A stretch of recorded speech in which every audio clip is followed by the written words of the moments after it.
fala da volta de Cristo. Apocalipse 1, de 1 a 8. Revelação de Jesus Cristo, que Deus lhe deu para mostrar aos seus servos as coisas que em breve devem acontecer, e que ele, enviando por intermédio do seu anjo, notificou ao seu servo João, o qual atestou a palavra de Deus e o testemunho de Jesus Cristo quanto a tudo o que viu. Bem-aventurados aqueles que leem e aqueles que ouvem as palavras da profecia e guardam as coisas nela escritas, pois o tempo está próximo. João, às 7 igrejas que se encontram na Ásia, graça e paz a vós outros, da parte daquele que é, que era e que há de vir, da parte dos 7 Espíritos que se acham diante do seu trono, e da parte de Jesus Cristo, a fiel testemunha, o primogênito dos mortos e o soberano dos reis da terra, aquele que nos ama e pelo seu sangue nos libertou dos nossos pecados e nos constituiu reino, sacerdotes para o seu Deus e Pai. A ele a glória e o domínio pelos séculos dos séculos. Amém. Eis que vem com as nuvens e todo olho o verá, até quantos o traspassaram, e todas as tribos da terra se lamentarão sobre ele, certamente. Amém. Eu sou o Alfa e o Ômega, diz o Senhor, Deus, aquele que é, que era e que há de vir, o Todo-Poderoso. Leamos mais uma vez o versículo 7. Eis que vem com as nuvens, e todo olho o verá, até quantos o traspassaram, e todas as tribos da terra se lamentarão sobre ele, certamente. Amém. Amada igreja do nosso Senhor e Salvador Jesus Cristo, a cada domingo nós confessamos que Jesus vem para julgar os vivos e os mortos. Ele recebeu toda a autoridade do Pai no céu e na terra, e ele é aquele a quem o Pai confiou o juízo. E haverá sim um dia, conhecido como o dia do juízo final, quando todos os homens e mulheres comparecerão diante dele, todos aqueles que já se foram, aqueles que ainda estão por vir a este mundo, todos comparecerão perante o Senhor para serem julgados segundo as suas obras. Isso vai acontecer no momento exato da segunda vinda de Cristo. Então nós temos a certeza, nós temos a esperança e a convicção confortadora de que o nosso Rei soberano, aquele que por nós deu a sua vida no Calvário, está às portas, está retornando para o grande casamento, o grande banquete com a sua noiva querida, amada, a igreja. Ele promete isso: certamente eu venho sem demora.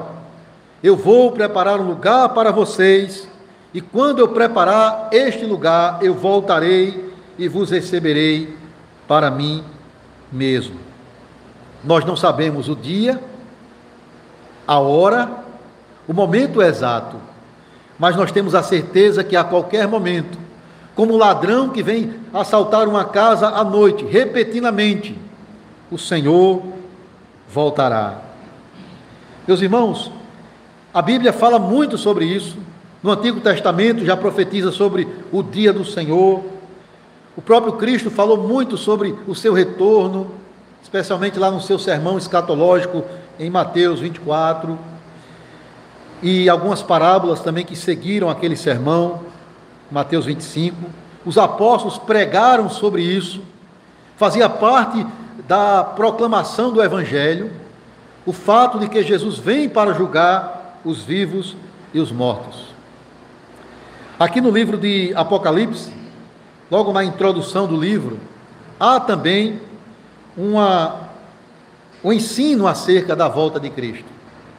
E nós vamos nos concentrar exatamente nesse texto, o versículo 7. Eis que vem com as nuvens e todo olho verá, até aqueles que o traspassaram. Todas as tribos da terra se lamentarão sobre ele, certamente. Amém. Irmãos, vocês sabem que Apocalipse é o livro da revelação de Jesus Cristo. É a última revelação dele ao seu servo João, quando estava exilado na ilha de Patmos. E esse livro ele foi escrito para cristãos, para que a mensagem dele fosse proclamada a cristãos que estavam sofrendo perseguição, tanto dos judeus incrédulos, quanto do imperador de Roma, ou das autoridades romanas, naquele primeiro século da era cristã. Era um período de muito sofrimento, de muita angústia, de muita dor para os primeiros cristãos. Então, o livro de Apocalipse, ele foi escrito, ele foi dado pelo próprio Cristo, glorificado a João, não para que a gente pudesse fazer discussões acerca desse livro, mas para confortar a igreja, para trazer refrigério ao coração da igreja, porque Apocalipse, ele tem uma só mensagem: a vitória é de Cristo e da sua igreja. Ele vai vencer todos os inimigos que se levantam contra o seu povo. Esse livro, ele mostra que Cristo é aquele que está exaltado e glorificado à direita de Deus Pai, governando todas as coisas com um propósito: triunfar no final sobre as forças do mal e fazer com que a sua igreja participe deste triunfo. E se tem uma coisa que traz conforto à igreja, é a certeza da segunda vinda de Cristo, quando ele vai renovar todas as coisas, quando ele vai criar um novo céu e uma nova terra, nos quais habitarão perfeita justiça e paz. E nós devemos ansiar por este dia, e devemos também tirar conforto dessa doutrina. Nós sabemos que doutrinas relacionadas à escatologia, as últimas coisas, especialmente a volta de Cristo, tem gerado muitas discussões, tem ideias diversas acerca desse tema, mas a gente não deve se perder nessas coisas. O que a gente tem que aprender aqui, irmãos, é que enquanto o mundo vê a volta de Cristo e a esperança da igreja fundamentada nisso como uma ilusão da nossa cabeça, como uma fantasia, como uma tolice da nossa parte, nós vemos como a nossa maior esperança, a nossa maior alegria, aquilo que traz maior conforto ao nosso coração. É triste dizer, mas hoje muitas pessoas, até dentro da igreja, têm perdido a boa ansiedade e expectativa alegre pela segunda volta de Cristo. Muitos têm vivido para si mesmos, têm buscado as coisas da terra, não têm pensado nas coisas do alto onde Cristo vive, não têm vivido à luz da eternidade, não têm se preparado para se encontrar com o seu Senhor, desatentos, sem vigilância, sem de fato se preparar, se santificar para encontrar o Senhor a qualquer momento. Por isso, irmãos, é importante para nós ouvir cada vez de novo que Cristo está voltando, que o juiz, como diz Tiago, irmão do Senhor, está às portas,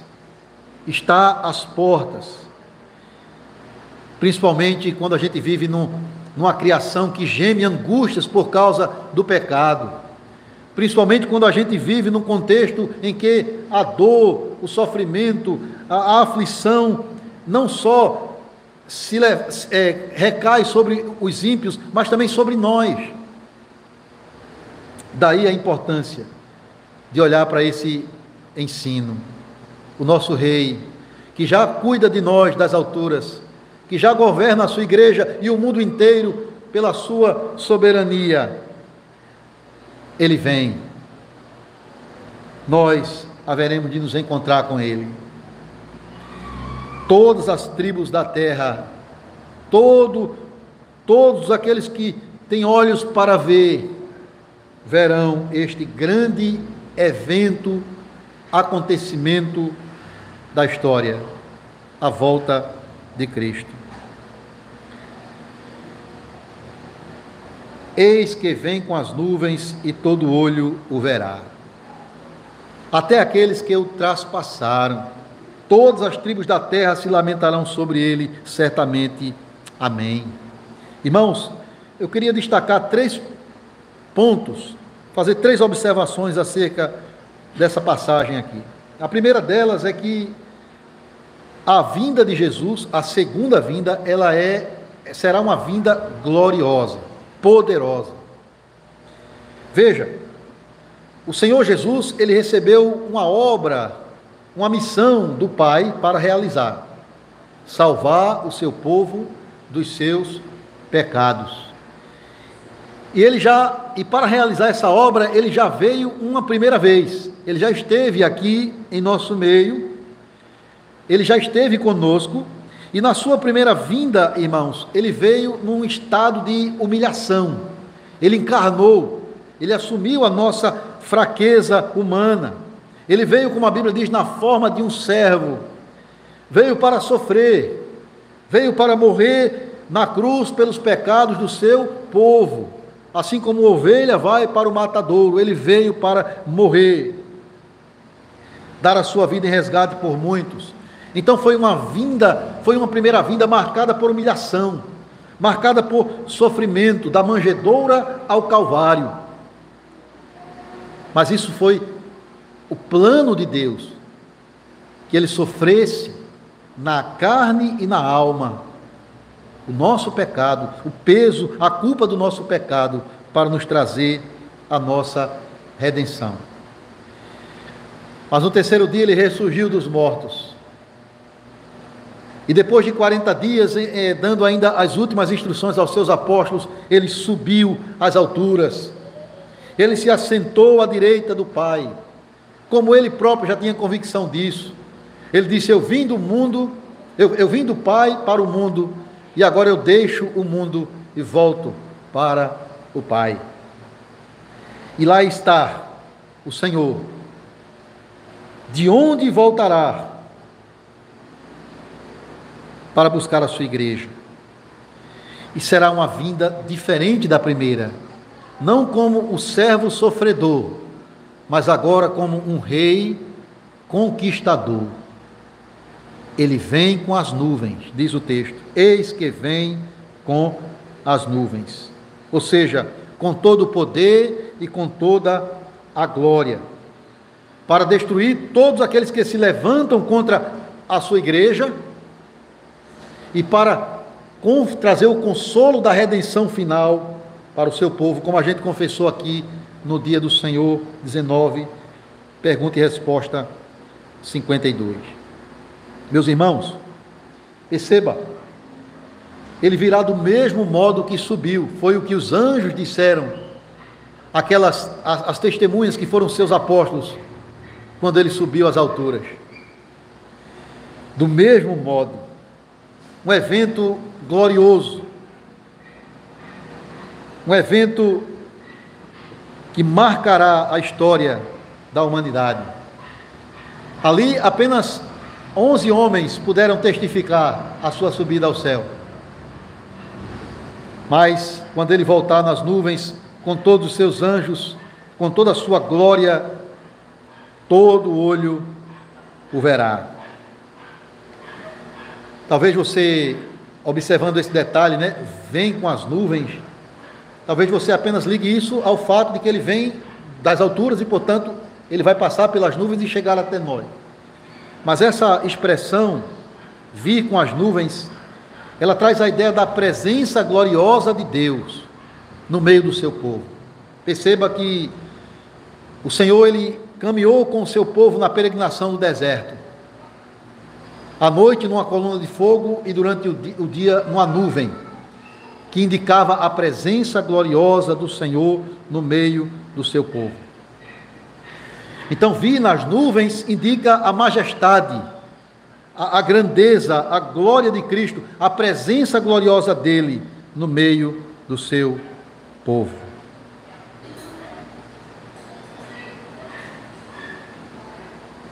Todos verão, diz o próprio Jesus diz em Mateus 24:30, todos os povos da terra verão o Filho do Homem vindo sobre as nuvens com poder e muita glória.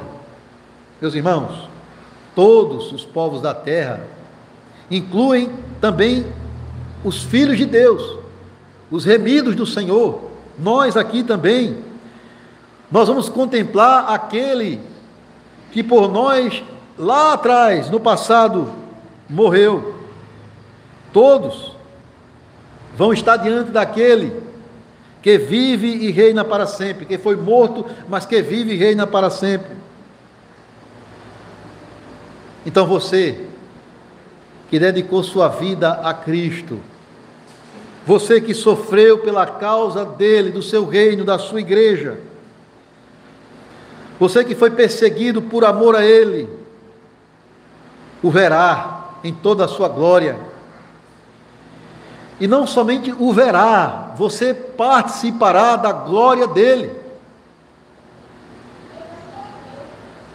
Porque naquele dia também, ele dará a nós, se já estivermos mortos, uma ressurreição seguida de um corpo glorificado. E se estivermos vivos, testemunhas vivas, um corpo transformado para se tornar semelhante ao corpo glorioso dele, para reinar com ele eternamente. Então, isso é confortador para nós. Ele vem das alturas e descerá a esta terra para habitar conosco. Todos nós veremos, não lamentaremos, mas nos alegraremos, porque estamos em Cristo, irmãos, porque perseveramos em Cristo. O evangelista Lucas diz que naquele dia todos nós que cremos, ao contrário dos ímpios que tentarão se esconder da ira do Cordeiro, nós olharemos para cima e nos alegraremos, porque a nossa redenção, entenda-se aqui, a plenitude da nossa salvação se aproxima. Uma vinda gloriosa, uma vinda vencedora, exaltada. Mas a segunda verdade do texto é que será um acontecimento único e visível a todos. Ele não só vem com as nuvens, mas o texto diz que todo o olho o verá. Todos os habitantes da terra serão testemunhas oculares do retorno glorioso de Cristo. Não é uma coisa que vai acontecer de repente, é claro, vai acontecer de repente, mas não vai acontecer de forma invisível ou secreta. Porque, irmãos, claro que existem algumas pessoas que entendem que haverá um arrebatamento secreto, que algumas pessoas vão desaparecer da terra e estarão com Cristo, e que a vinda de Jesus ela vai se dar por duas etapas. Uma primeira etapa, ele vem secretamente e conduz para si os santos, e vai passar um período de 7 anos de festa, de banquete, e depois ele vem definitivamente para reinar, para julgar os vivos e os mortos e reinar para sempre com a sua igreja. De fato, essa é uma posição muito aceitável, muito popular no meio dos evangélicos. Porém, não é exatamente assim que a Bíblia ensina. É claro que alguém pode ler, por exemplo, Mateus 24, 40 e 41, Mateus 24, 40 e 41, onde diz assim: estarão 2 no campo, um será tomado e deixado o outro. 2 estarão trabalhando no moinho, uma será tomada e deixada a outra. Vigiai, porque não sabeis o dia que vem o vosso Senhor. Esse evento está ligado à volta dele. E aqui o Senhor está falando que vai haver uma separação, sim. No dia do juízo vai haver uma separação. E Jesus deixou isso muito claro em todos os seus ensinamentos. Os bodes, as ovelhas, as virgens prudentes, as virgens nécias. Então perceba que não é uma coisa que vai acontecer em duas etapas. Hebreus 9, 27 e 28 fala sobre isso. Assim como ele veio uma primeira vez, que foi de uma única forma, ele virá uma segunda vez para julgar os vivos e os mortos. O ponto é: todo olho o verá. Os que estiverem vivos, os que já morreram, grandes, pequenos, homens, mulheres, ricos, pobres, nobres, pessoas humildes, todos verão o Cristo e se prostrarão diante dele no último dia. E é interessante que o texto diz que até aqueles que o traspassaram haverão de vê-lo. E aí você pergunta: quem são estes que traspassaram a Cristo? O que significa isso, traspassar? Você lembra que quando Cristo estava pendurado na cruz e alguns soldados perfuraram o lado dele com uma lança para ver realmente se ele já estava morto, para testificar esse fato, e saiu água e sangue daquele lado. Então, literalmente, essas pessoas, aqueles que viram ele morrer, aqueles que viram ele no estado de sofrimento, de humilhação, de vergonha, haverão de vê-lo também no estado de honra, de glória, de poder. Mas não só isso, irmãos. Perceba que essa expressão também, ela pode figuradamente indicar todos aqueles que afligiram a Cristo com a sua rebeldia, com a sua rejeição ao Senhor, com a sua desobediência a Ele e ao seu Evangelho. Aqueles que rejeitaram o Messias, aqueles que o encravaram na cruz, os judeus incrédulos daquele primeiro século, estes verão ele face a face. E qual vai ser a reação deles, irmãos? Eis aqui o ponto, eis aqui uma coisa terrível e trágica. Aqueles que negaram a Cristo, aqueles que desprezaram a Cristo, aqueles que viveram para si mesmos, para os seus pecados, e que não se renderam ao Senhor com arrependimento e fé. A Bíblia diz que estes, de qualquer lugar do mundo, porque fala que é todas as tribos da terra, diz que se lamentarão. Claro, todos aqueles que se rebelaram contra ele e o seu evangelho se lamentarão perante ele.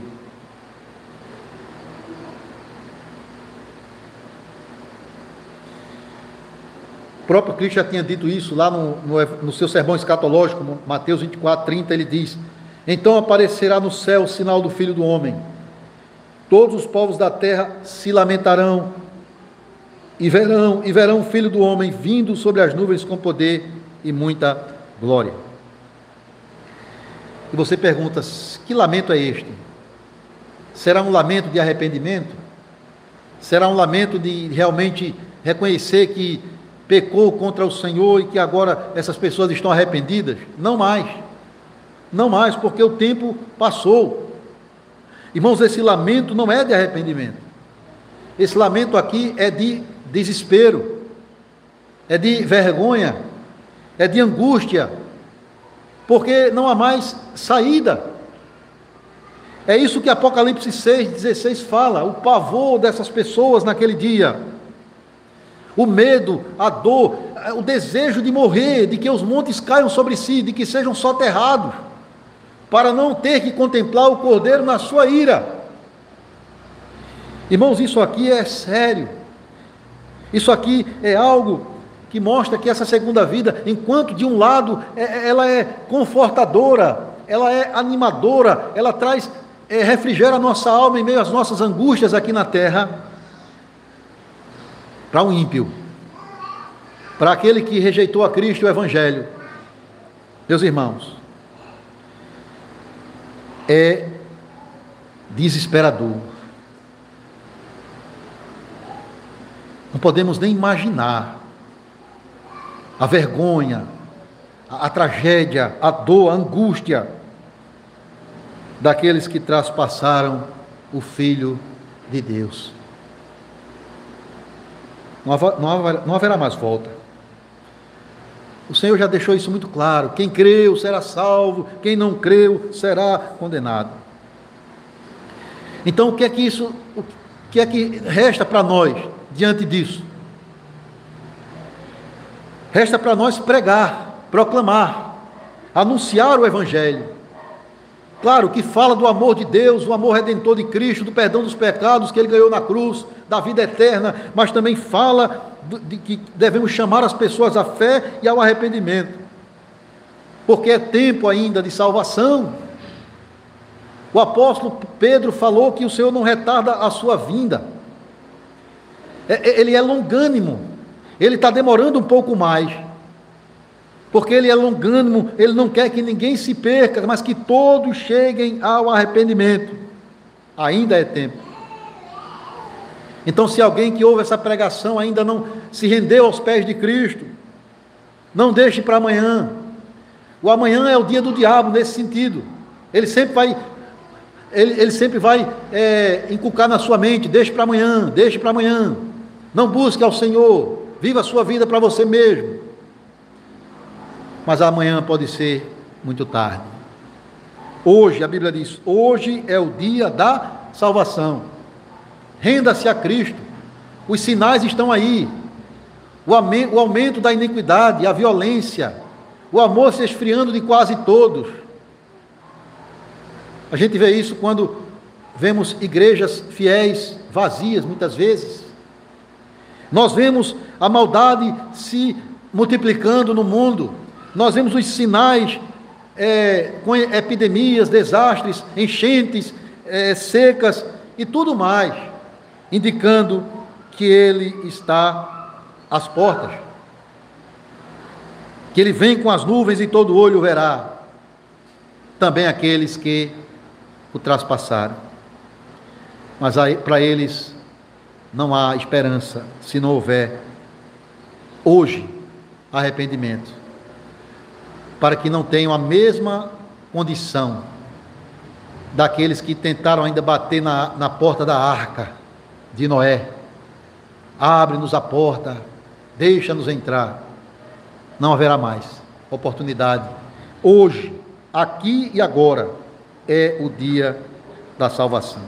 A última coisa, irmãos, que eu queria destacar aqui no texto, é que a segunda vinda de Jesus também, ela é uma promessa segura do próprio Cristo.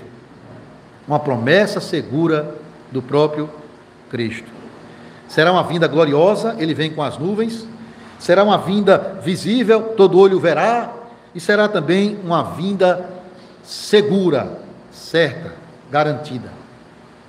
Eis que vem com as nuvens e todo olho verá. Certamente, diz o texto, certamente, amém. Ou seja, o que Jesus está falando aqui é a mais pura verdade. Irmãos, a volta de Cristo, o lamento dos ímpios, a alegria dos justos, são verdades bíblicas, são realidades que certamente vão se cumprir no dia final. Claro, o mundo não acredita nisso. O mundo acha isso loucura e fantasia da cabeça dos crentes, porque o mundo não quer ter que prestar contas àquele que é Senhor de todos. O mundo quer viver para si mesmo. O mundo entende que a vida ela é cíclica, ela fica se repetindo e ela se acaba aqui mesmo, não tem um propósito. Nós cremos diferente, há um propósito, há um fim. O Senhor indicou que haverá um fim, houve um início e haverá um fim. Esse fim será glorioso para a igreja, mas desesperador para o mundo.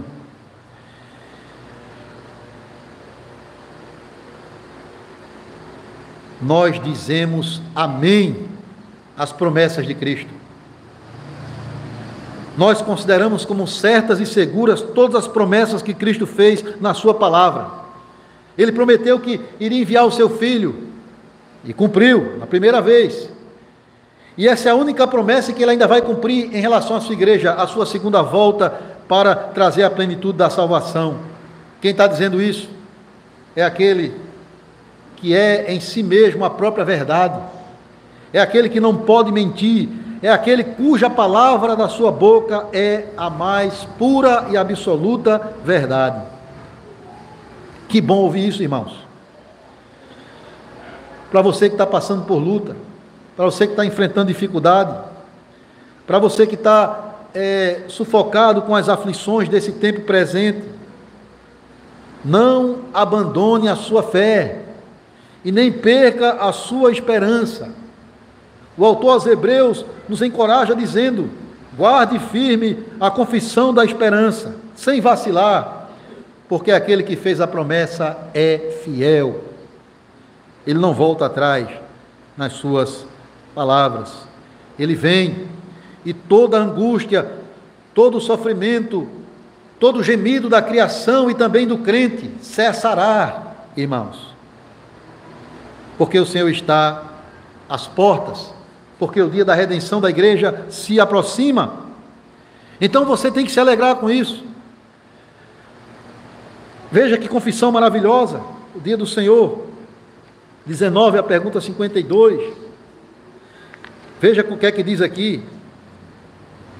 Que nós, no meio das nossas angústias e aflições e perseguições, de cabeça erguida e cheia de ânimo, esperamos do céu o juiz que vem. E quem é esse juiz? Aquele mesmo que antes se submeteu ao juízo de Deus por minha causa e removeu de mim toda a maldição. Irmãos, aquele que vem com poder e glória para julgar, ele também continua sendo o mesmo Cristo compassivo, misericordioso, que nos acolherá em seus braços, que dirá a nós, a cada um de nós que cremos e perseveramos: venha, meu filho, entre no reino e na alegria do seu Senhor. Ele lançará os seus e os meus inimigos na condenação eterna. Mas para você que crê, o catecismo confessa que ele levará para si mesmo, para a alegria e glória celestial, a mim e a todos os seus eleitos, a todos os seus escolhidos.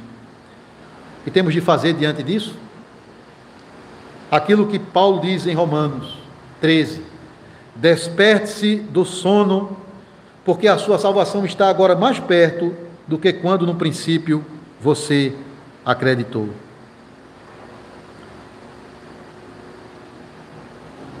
Portanto, pensemos nas coisas do alto onde Cristo vive.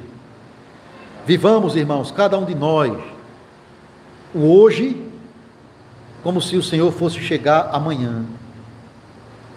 Vivamos como uma noiva que se prepara e se adorna para o seu noivo no dia do casamento, estando sempre com as nossas vestes brancas, revestidos da justiça de Cristo, santificados, vigilantes e atentos, porque a hora em que não cuidarmos, diz a Bíblia, o Filho do Homem virá. Ele vem com as nuvens, todo olho verá, aqueles que o traspassaram também. Todas as tribos da terra se lamentarão. Mas você, crente, perseverante, fiel, que ama o Senhor e a vinda dele, e que anseia por isso, se alegrará, participará deste conforto eterno. Que seja esta a sua oração diária: Maranata, ora vem, vem, Senhor Jesus. Amém. Que Deus abençoe, irmãos, a igreja com a sua palavra, que nós possamos descansar nesta promessa. Estamos vivendo dias difíceis, muita maldade, muita angústia, muito sofrimento, mas nós descansamos nessa esperança, nessa promessa. O nosso Rei nos ama, o nosso Rei está voltando. Vamos cantar sobre isso. Quando lá do céu